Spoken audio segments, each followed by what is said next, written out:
ಹರೇ ಕೃಷ್ಣ. ಅಧ್ಯಾಯ 2 ಶ್ಲೋಕ 69.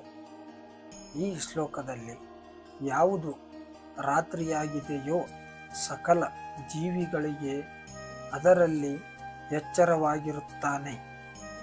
ಆತ್ಮನಿಗ್ರಹವುಳ್ಳವನು ಯಾವುದರಲ್ಲಿ ಎಚ್ಚರವಾಗಿರುವುದೋ ಎಲ್ಲ ಜೀವಿಗಳು ಅದು ರಾತ್ರಿಯಾಗಿರುವುದು. ಆತ್ಮ ಪರೀಕ್ಷಕನಾದ ಖುಷಿಗೆ. ಅನುವಾದ ನೋಡೋಣ ಬನ್ನಿ.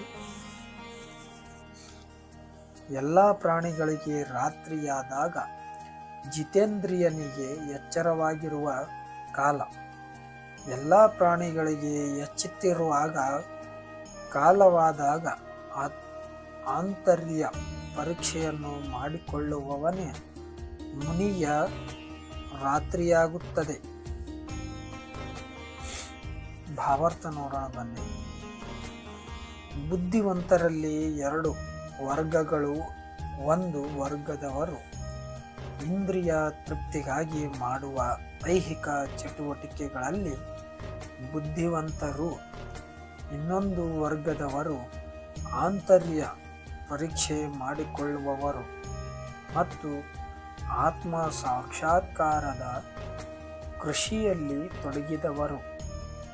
ಆಂತರ್ಯ ಪರೀಕ್ಷೆ ಮಾಡಿಕೊಳ್ಳುವವ ಅಥವಾ ಚಿಂತನಶೀಲ ಮನುಷ್ಯನ ಚಟುವಟಿಕೆಗಳು ಐಹಿಕ ವಿಷಯಗಳಲ್ಲಿ ಮುಳುಗಿರುವವರಿಗೆ ರಾತ್ರಿ ಇದ್ದಂತೆ ಆತ್ಮ ಸಾಕ್ಷಾತ್ಕಾರ ಕುರಿತು ತಮ್ಮ ಅಜ್ಞಾನದಿಂದ ಇಂತಹ ರಾತ್ರಿಯಲ್ಲಿ ಪ್ರಾಪಂಚಿಕ ಮನೋಧರ್ಮದವರು ನಿದ್ರೆ ಮಾಡುತ್ತಿರುತ್ತಾರೆ.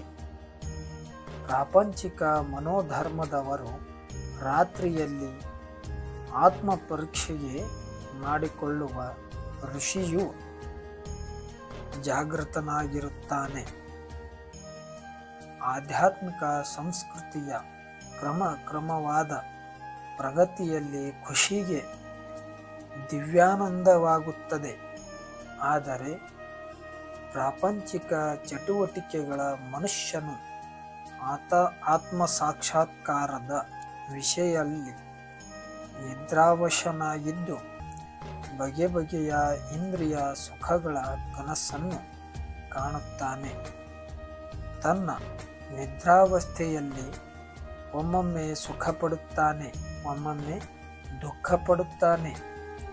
ಆತ್ಮ ಪರೀಕ್ಷೆ ಮಾಡಿಕೊಳ್ಳುವ ಮನುಷ್ಯನು ಪ್ರಾಪಂಚಿಕ ಸುಖಗಳ ವಿಷಯದಲ್ಲಿ ಸದಾ ಅಸಡ್ಡೆಯಿಂದಿರುತ್ತಾನೆ. ಪ್ರಾಪಂಚಿಕ ಪ್ರಕ್ರಿಯೆಗಳಿಂದ ವಿಚಲಿತನಾಗದೆ ತನ್ನ ಆತ್ಮ ಸಾಕ್ಷಾತ್ಕಾರದ ಚಟುವಟಿಕೆಗಳನ್ನು ಮುಂದುವರಿಸುತ್ತಾನೆ.